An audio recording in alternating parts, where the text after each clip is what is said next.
versículos 1 e 2.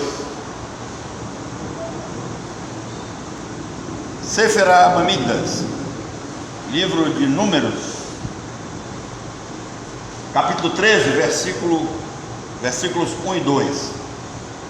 Diz-nos assim a Bíblia Sagrada: E falou o Senhor a Moisés, dizendo: Envia homens que espiem a terra de Canaã, que eu hei de dar aos filhos de Israel. De cada tribo de seus pais enviareis um homem, sendo cada qual maioral entre eles. Que Deus nos abençoe. Irmãos, em Números 13, Moisés, cumprindo uma orientação divina e também uma solicitação do povo, ele escolhe 12 homens, um líder de cada tribo, para espiar a terra prometida e apresentar um relatório a Deus. Moisés orientou os 12 para que observassem cada detalhe da terra, como eram os seus habitantes, suas muralhas, ou seja, se as cidades eram fortificadas ou não, o tipo de solo com relação à produção, se verdadeiramente ela manava leite e mel, como foi a promessa de Deus a Abraão. Depois de 40 dias permanecendo ali naquele local, percorrendo a terra, eles voltaram com um relatório e voltaram com um cacho de uva que, segundo o relato bíblico, 2 homens tinham que carregar esse cacho de uva. Também trouxeram algumas romãs e um tipo de figo, para que mostrassem para o povo que a terra verdadeiramente era produtiva. Deuteronômio capítulo 8, versículo 2 vai nos dar conta e me faz crer que o relatório dos 10 espias, eles eram 12. 10 tem um relatório diferente de Caleb e Oséias. E o texto de Deuteronômio capítulo 8, versículo 2 me leva a crer que o relatório dos 10 espias alterou o tempo da entrada na terra prometida. Isso porque eles estavam perto, faltava pouco para entrar, e os espias foram enviados. Quando eles voltam, devido à incredulidade do povo e à credulidade do povo no relatório dado pelos 10 espias, Deus acabou prolongando esse período de entrada na terra prometida. Por que digo isso? Porque eles, a partir daqui, ainda ficaram 40 anos no deserto. Ora, se eles ficaram 40 anos no deserto, Deuteronômio vai nos dizer qual era a intenção de Deus levar o povo no deserto: para humilhar, para provar, para saber o que estava no coração deles. Deus não precisava daquele período para saber o que estava no coração do povo, mas o povo precisava saber. Então eles estavam prestes a entrar na terra prometida. Chega o relatório, são 12, 10 dão um relatório diferente. O povo entra em pânico, demonstra incredulidade diante de Deus, demonstra rebeldia, demonstra falta de fé na palavra de Deus. Então, o que Deus faz? Deus continua essa peregrinação no deserto. A falta de confiança desse povo leva à murmuração, e murmuração é uma das coisas que mais ofende a Deus. Então, evite reclamações na sua vida particular, evite reclamações em sua casa, evite reclamações, tá? Deus tirou o povo do Egito e eles chegaram a dizer a seguinte frase: Deus nos tirou do Egito para morrer nesse deserto. Nossos filhos morrerão nesse deserto, eles disseram. Ora, a resposta de Deus foi que toda aquela geração acima de 20 anos morreu no deserto. Quer dizer, os pais dessa geração que eles acreditavam que ia morrer no deserto, eles disseram: nossos filhos vão morrer aqui. Quem morreu foi eles é que morreram, e os filhos deles é que entraram na terra prometida. Mas aqui surge uma pergunta: o que foi que aconteceu de tão, vamos dizer assim, pesado nesse relatório, O que havia nesse relatório que ofendeu profundamente a Deus para que a pena que Deus desse a esse povo fosse uma pena dura? Eles estavam perto, estavam prestes a entrar, ficaram mais 40 anos.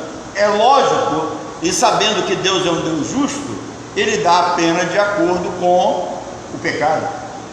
Então, o que houve, nesse relatório desses espias, talvez vocês não tenham estranhado, mas eu falei Caleb e Oséias agora há pouco, e na realidade é Caleb e Oséias mesmo. O nome Josué é dado no momento em que ele é colocado como substituto de Moisés. Quando ele é escolhido para assumir o povo, ele tem o seu nome mudado de Oséias para Josué. Simbolicamente, essa mudança tem um sentido, e ela é importante no nosso entendimento. Oséias significa salvação, enquanto que Josué significa aquele que traz a salvação. Então, Josué é a forma hebraica do nome Jesus, Yeshua. Agora, o que havia de errado então nesse relatório? Somente o hebraico pode nos responder. Quando nós olhamos para o texto original, o capítulo 13, o verso 31, se você olhar na sua Bíblia aí, o verso 31 diz o seguinte: porque os homens que com ele tinham subido disseram: não podemos subir contra aquele povo, porque é povo mais forte e mais poderoso do que nós. Esse é o texto que está na sua Bíblia, que está em português. No texto original ele é um pouco diferente. Agora, a palavra hebraica aqui para nós é mimeno. Mimeno significa mais forte ou mais poderoso. Agora, esse mais poderoso, ele pode ser tanto mais poderoso do que nós, quanto mais poderoso do que ele. Então, o que havia de errado no relatório desses homens? Eles disseram que eles não poderiam entrar na terra prometida, porque o povo que habitava lá, os homens que eles viram lá, eram homens mais poderosos do que Deus. Isso foi de fato uma afronta para o Senhor. Então, quando os 10 relataram o verso 31, eles disseram que os gigantes que ali habitavam, eles eram mais fortes, eles eram mais poderosos do que Deus, que eles não conseguiriam vencer aqueles povos que eram maiores do que eles e maiores do que Deus. Então, notem o grau de incredulidade, notem até que ponto chega a falta de confiança do ser humano na palavra de Deus.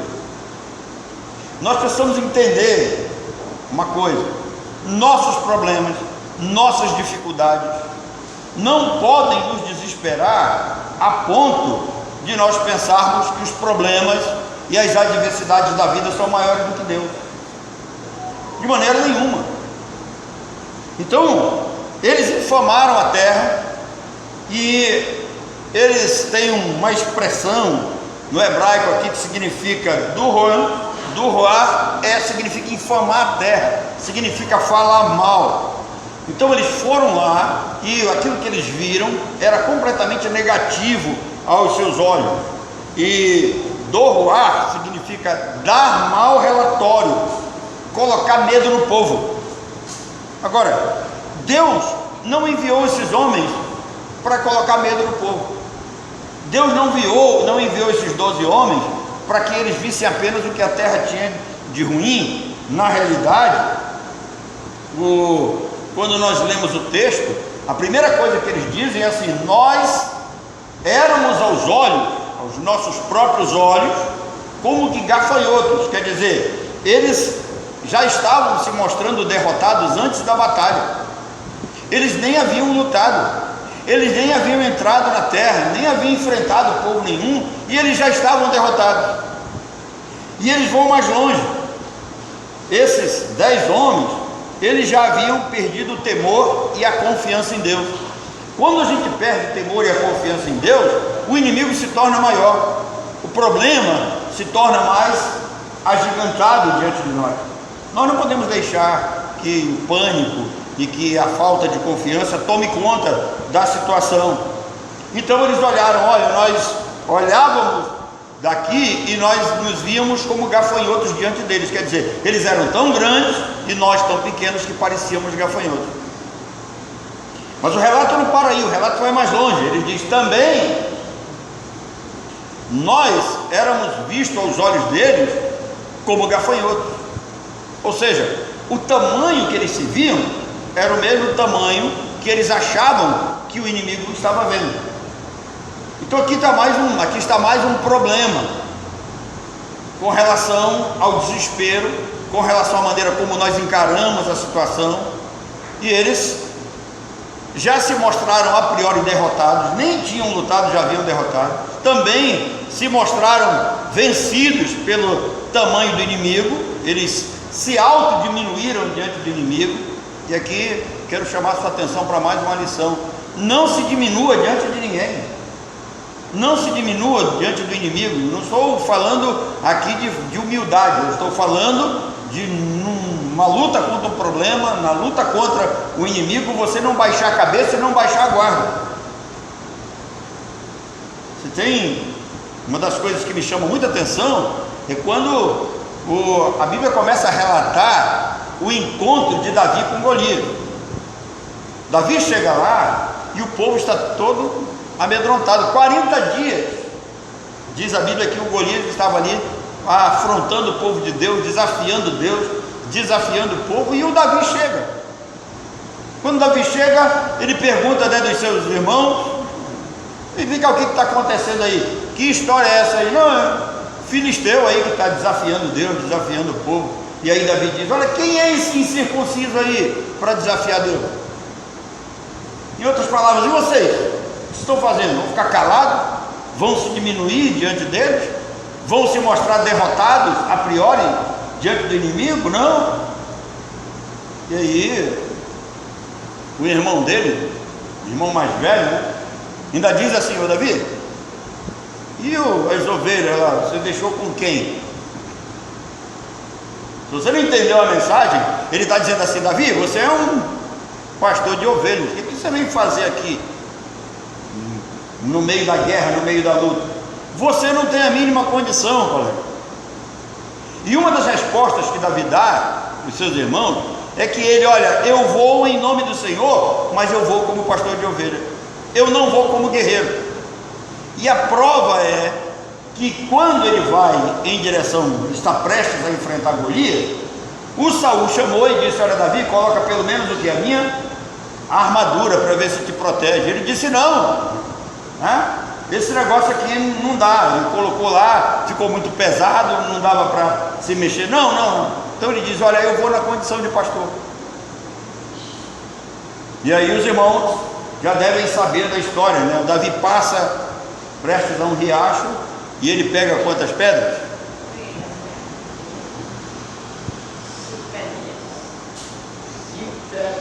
Ele pega 5 pedras. E por que ele pega 5 pedras? Já falei aqui, lembra? Porque Golias tinha 4 irmãos. A confiança de Davi era tanta que ele pega uma pedra para cada gigante. Deixa vir. E aí o Golias olha para ele e diz: aí, vem cá, quem que você pensa que eu sou? Para você vir com essa sua fundazinha aí, né? Para quem não sabe, naquela região havia uma competição, um campeonato de quem atirava pedra com funda. E o Davi era um dos que estava acostumado a ganhar, ele não era brincadeira não. Acho muito interessante o relato quando as professoras, com todo amor e carinho, levam as crianças para a sala ali atrás. Isso não acontece aqui os professores são santos, nascidos de novo, filhos de Deus, creem na soberania de Deus.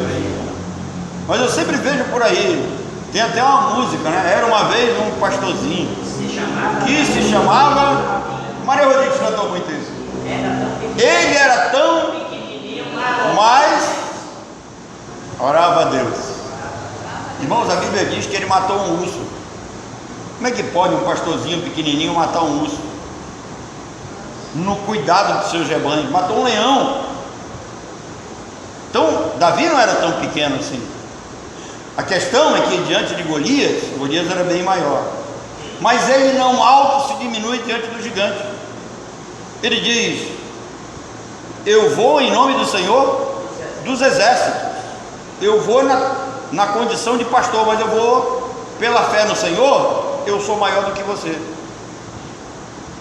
E um dia desse eu estava assistindo um desses programas que fazem perguntas para as pessoas, e alguém perguntou, né, como Golias morreu. Aí a maioria da negada diz que foi da pedrada na testa, né? Não foi não, a pedrada na testa só deu a desmaiada nele. Davi foi lá, pegou a espada dele e cortou a cabeça, e apresentou a cabeça do Golias. Chegou lá e disse: está aqui a cabeça do homem que amedrontava vocês,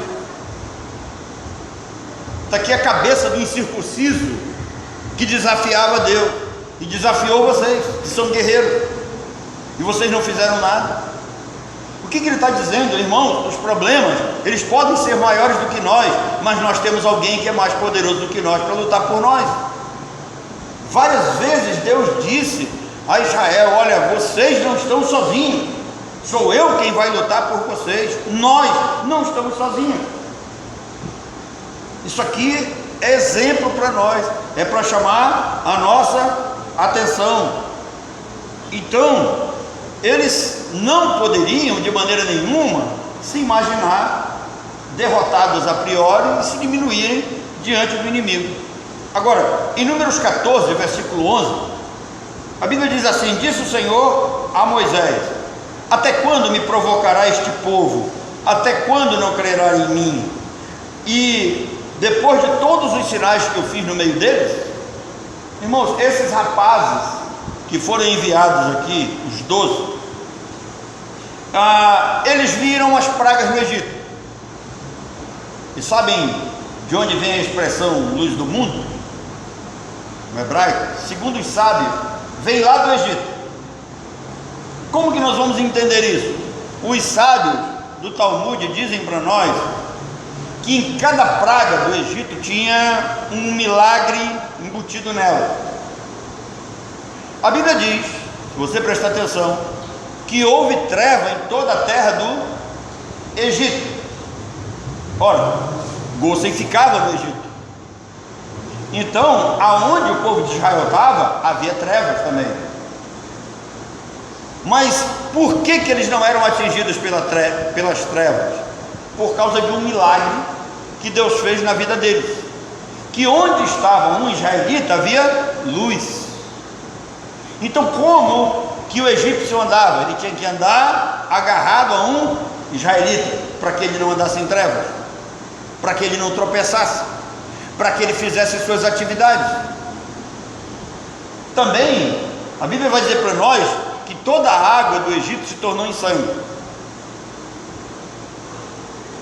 Se toda a água do Egito se tornou em sangue, os sábios de Israel vão dizer para nós que até uma fruta, quando um egípcio mordia, a água da fruta virava sangue.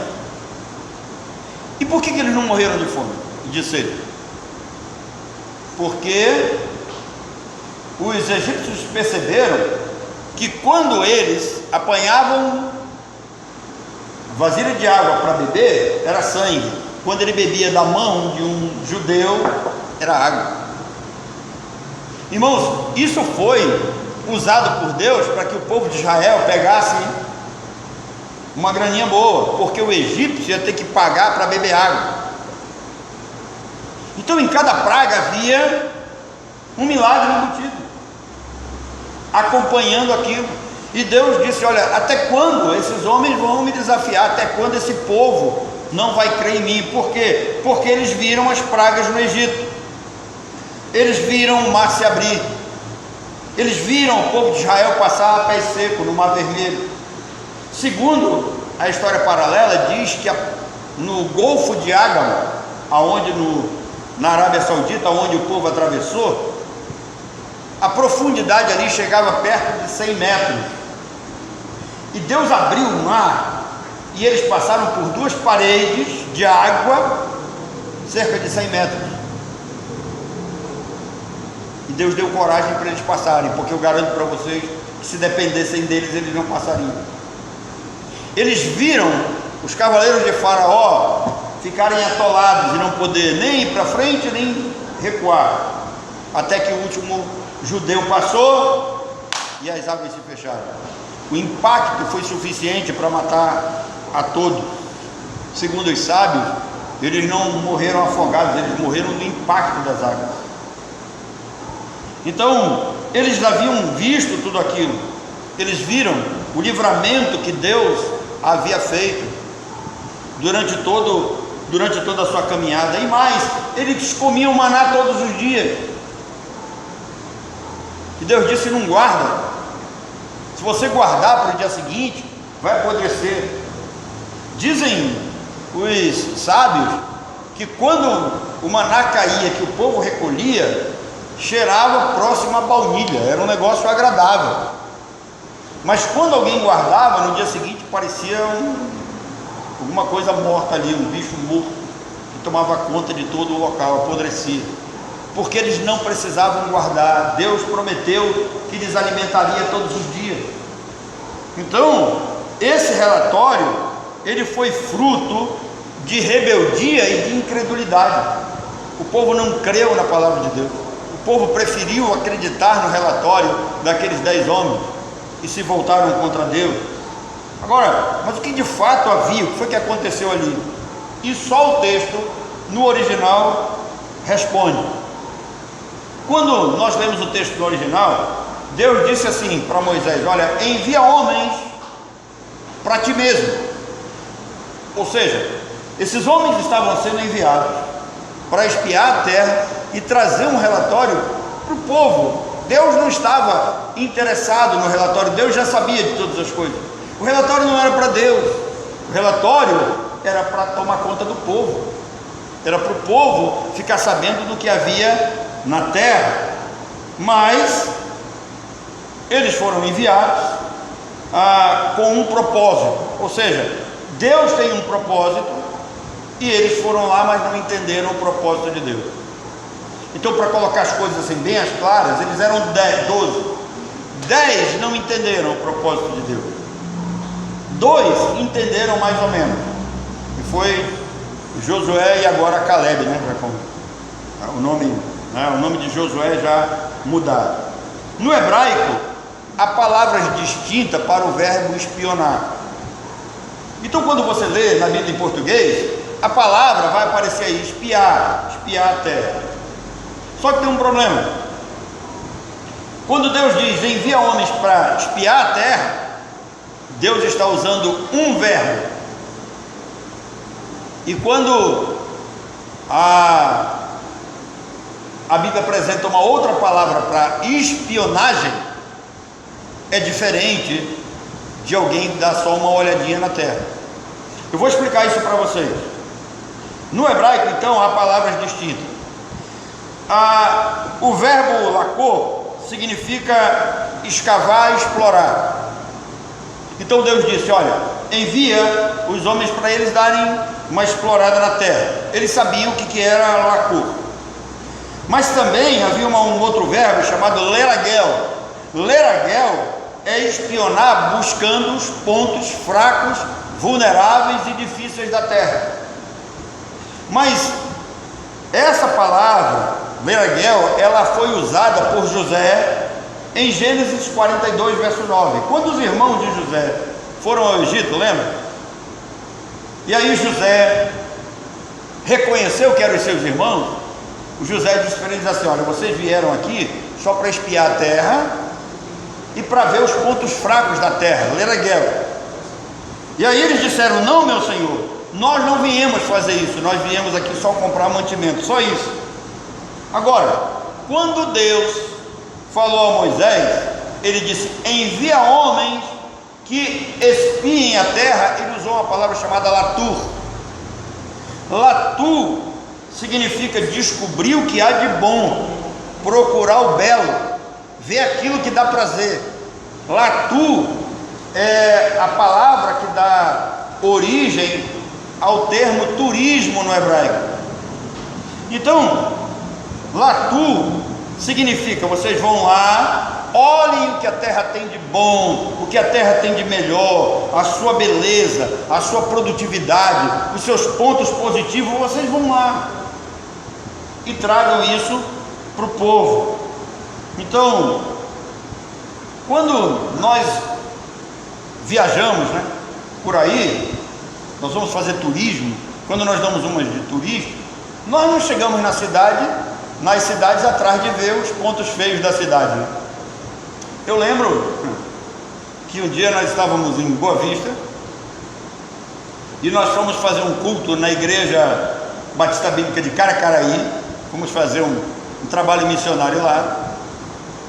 Havia também, era dia de semana de café dos pastores lá, nós estávamos lá, e a dona Saron, a esposa do pastor Bill, ela disse: olha, depois do café nós vamos conhecer a Sapolândia. Aí alguém estava do meu lado, eu não lembro quem foi, disse assim: poxa, já estou acostumado a ver tanta coisa feia, quando chegar aqui podendo ver alguma coisa boa, eu vou para evangelizar na Sapolândia. A dona Saron está de brincadeira conosco. Então, quando a gente chega num local, numa cidade, a gente não vai atrás de coisas feias, de coisas ruins, de pontos negativos. Nós vamos atrás dos pontos turísticos, das coisas mais belas. E o objetivo de Deus era esse: vão lá, Latu, entrem na terra, olhem o que a terra tem de melhor, vejam a sua beleza, vejam se o povo é um povo amável. O que Deus queria, irmãos? Deus queria que o povo de Israel começasse a criar uma relação com a terra prometida, que o povo de Israel, por meio do relato dos espias, aquele povo começasse a amar a terra, a se apaixonar pela terra, a desejar estar na terra. O povo de Israel não conhecia Canaã e eles não entenderam. Ou seja, essa foi a chave do problema. Deus disse: vão lá e espiem, Latu, vejam o que há de bom. Eles entenderam: vai lá e espiem Leragel, vê o que tem de pior. Então esse foi o problema e o grande pecado e erro dos espias, porque o povo de Israel não conhecia ainda Canaã nem a terra prometida, era só uma promessa até então. Eles precisavam se envolver, criar vínculos, eles precisavam amar aquela terra. Aliás, Deus havia feito a promessa para Abraão, eles estavam prestes a concretizar aquela promessa, e Deus queria que eles criassem ali um momento de amor, de carinho pela terra, desejar estar ali. Deixa eu fazer uma pergunta para vocês: quantos de vocês sonham com a Nova Jerusalém? Pararam para pensar nisso? Nós não pensamos nas coisas do alto. Parece que o WhatsApp, o Facebook tira tanto tempo nosso, os problemas aqui da terra, a gente está tão preso aqui que nós não conseguimos pensar nas coisas do alto. O que Deus tem prometido? Como vai ser a nossa vida futura? O novo corpo que vamos receber, o novo nome que vamos receber? Como vai ser o nosso relacionamento no céu, na glória? O propósito de Deus é fazer com que a gente também encha o nosso coração de esperança, de alegria, de envolvimento com as coisas de Deus, para poder chegar na Nova Jerusalém feliz. Vocês imaginem, depois de toda a trajetória aqui, chega alguém lá na Nova Jerusalém, parece o rádio, né? Aquela figura do desenho animado: ó céu, ó vida, ó dor, né? Difícil, não dá, irmão. Tinha um desenho que eu achava interessante, que quando a situação estava difícil, parece que só tinha uma nuvem que chovia em cima dele, só chovia em cima dele. Então era isso que Deus queria. Deus queria que o povo fosse impactado pelo relatório: olha, fomos lá, vimos, a terra realmente é boa, aquilo que se planta dá, o fruto é bom, o povo é um povo amável que lá está, tem gente boa lá, dá para viver. Então, pela falta de compreensão da vontade de Deus, 10 dos espias informaram a terra, criaram um estado de repugnância no coração daquele povo. O povo começou a blasfemar e a difamar a terra. Vamos colocar aqui um acabamento. Quando o povo já está completamente pé de guerra, que já não tem mais o que fazer, aí o Caleb interferiu, mas já era tarde. Então, o relatório informado dos espias, ele ainda repercute até hoje. E por quê? Porque muitos líderes seguem o mesmo exemplo. Muitos líderes, ou seja, muitos pastores, muitos ministros, eles desenvolvem seus ministérios sem paixão. Eles desenvolvem seus pastorados sem nenhuma relação de amor. Eles não amam o trabalho, não amam as ovelhas, não amam aquilo que fazem. Parece que grande parte do povo de Deus faz as coisas assim, como que obrigado, como que pesado. Às vezes eu fico extremamente triste quando eu vejo irmãos desenvolvendo trabalhos dentro dos departamentos da igreja e olham para mim e dizem assim: pastor, eu não vejo a hora de chegar ao final do ano para entregar o cargo. Que isso? Triste ver uma situação dessa. Por quê? Porque quando recebeu o chamado, o perdão e a graça, não foi impactado por esse perdão, por essa graça de Deus. Então, assim como os líderes, o povo não desenvolveu paixão, não desenvolveu amor, porque eles não entenderam o sentido do chamado. Tem muito crente que não entendeu o sentido do seu chamado, tem muito pastor que não entendeu o sentido do seu chamado. Eu sempre vejo relatórios por aí de pastores: o meu trabalho é muito cansativo, o meu trabalho é penoso, ser pastor não é fácil. Que isso, irmão? Quando o povo entra na terra, eles conquistam a terra, Deus deu a vitória, aí tem uma reunião. Josué reúne o povo e ele vai dividir a terra para colocar as tribos na terra. E o Caleb diz assim: me dá o Hebron. Eu não sei o que acontece ali, a Bíblia não diz isso, eu também ainda não fui atrás de descobrir no original para saber o que acontece, mas parece que alguma coisa disseram para o Caleb. Ele disse: não, eu quero Hebron, porque eu tenho 85 anos hoje, mas eu estou com o mesmo vigor e a mesma disposição quando Deus me chamou aos 45 anos. 40 anos se passaram e ele continuava com a mesma empolgação. Esse homem entendeu o que é o chamado de Deus, esse homem entendeu o que é servir ao Senhor, esse homem entendeu o que é estar no meio do povo de Deus e dentro da vontade de Deus. Então, esses líderes dos nossos dias, a maioria dos crentes dos nossos dias, não desenvolveram um relacionamento com Deus ligado à questão do amor, do compromisso, da paixão. Parece a igreja em Éfeso. Se você lê a igreja em Éfeso, no Apocalipse, vai dizer lá que ela era uma igreja que tinha culto, que tinha trabalho, que tinha serviço, mas aí tem um porém lá. Ele diz: tenho porém contra ti que abandonaste o teu primeiro amor. O que é abandonar o primeiro amor? É abandonar esse amor da conversão, do compromisso, a consciência do chamado, o entendimento do perdão de Deus. Eles perderam isso. Então nós precisamos, irmãos, voltar ao primeiro amor.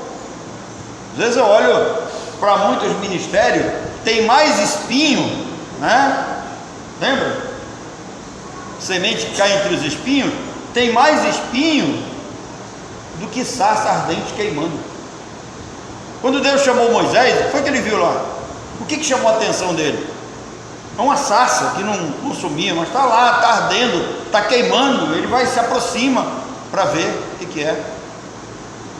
Mas tem gente que a vida espiritual é mais espinho. A relação com Deus não arde, a relação com a igreja não arde, sabe? A relação com os irmãos não arde, não tem amor, não tem paixão, é frio. Então nós precisamos entender uma coisa: Deus nos chamou para empolgar a igreja como pastores e líderes. E Deus chamou a igreja para empolgar o mundo. Se o seu vizinho acorda de manhã e vê você de cara feia, vê você brigando em casa, vê você arrependido de ter se convertido ao Senhor, ele nunca vai querer ser crente. Se o mundo vê que a igreja dá mais problema do que bênção, eles não vão querer entrar para o povo de Deus. Lembra, eu estou dando uma série para desafiar você, para mexer com você. E quando eu falei sobre a arca de Noé aqui, lembra? Recentemente, o povo disse: não, eu não quero entrar na arca não. Para que eu vou entrar nessa arca? Se a arca é apertada, é escura, aí eu vou ter que trabalhar, aí eu vou ter que dividir, aí eu vou ter que aprender a repartir, aí eu vou ter que aprender a obedecer. A mesma coisa, o povo lá de fora não entra para ver o que acontece aqui dentro, porque nós não nos mostramos empolgados e não mostramos amor pela obra. E o objetivo de Deus é mexer conosco. Existe um propósito tríplice na eleição. Deus nos escolheu antes da fundação do mundo para nos salvar, para nos santificar e para nos usar. Na casa de Deus, Paulo vai dizer, não existem só vasos de honra, mas que procuremos ser vasos de honra, para a glória do Senhor. Então, Paulo diz, olha, para Timóteo, tem cuidado de ti mesmo, tem cuidado da doutrina, porque fazendo assim, salvarás tanto a ti mesmo quanto aos teus ouvintes. Ele não está falando de salvação no sentido do perdão dos pecados, ele está falando de salvação da má visão, do mau ministério, das amarguras da vida.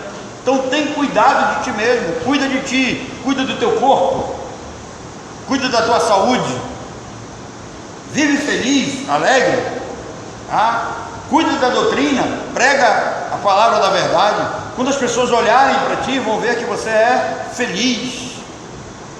Lembra que nós cantamos, no serviço do meu rei eu sou feliz? É isso que o povo quer. O povo quer que sejamos vistos como felizes no serviço do Senhor, para que eles também entrem aqui para servir o Senhor. Então, irmãos, qual foi? Eu não falei o nome do tema para vocês que eu queria discorrer hoje, mas o tema aqui é: o que não te contaram sobre os espias? E eu quero terminar respondendo essa pergunta. Os espias não te contaram, que eles entenderam a mensagem errada. Deus disse: vai lá, entra como turista, vê o que a terra tem de melhor e traz para impactar o povo, para chamar a atenção do povo, para criar vínculo no povo, para criar amor no povo, para que o povo entre lá apaixonado, para que o povo comece a amar a terra. Eles não entenderam. Eles entenderam ler a guerra. Para eles é como se eles estivessem lá para ver o que a terra tem de pior, e eles viram só o que havia de pior. Irmãos, esse mundo já é no maligno. Os homens são maus, mas em Cristo nós somos mais do que vencedores. Deus não nos chamou para olhar para as dificuldades, Deus nos chamou para olhar para Ele. Lembra de Pedro andando sobre as águas? Ele está caminhando em direção a Jesus. E lembre-se que Pedro pescou grande parte da sua vida naquele mar. Ele sabia o que era uma tempestade. Então ele está caminhando contra o vento, essas forças que tentam nos empurrar para trás, impedir que a gente continue a caminhada. Ele está caminhando por sobre as ondas, aquelas ondas que querem nos tragar, fazer-nos desistir, parar, nos destruir. Enquanto Pedro estava olhando para Jesus, ele estava indo bem. Qual é o problema dele? É quando ele tira os olhos de Jesus. A carta aos Hebreus, no capítulo 12, nós temos que viver, caminhar a nossa vida olhando firmemente para o autor e consumador da fé, que é Cristo. Quando o povo tira os olhos de Deus, quando o povo tira os olhos da sua palavra, ele se mostra derrotado a priori, ele vê o povo como verdadeiros gigantes, se diminui de alto do povo e começa a viver um estado de derrota. E quem vive em estado de derrota não passa do lamúrio e da murmuração. Deus quer que vejamos as coisas boas, o que esse mundo tem de bom, aquilo que Ele vai fazer de bom em cada um de nós. Ele quer que vivamos empolgados, fazendo as coisas com amor. Que Deus nos abençoe.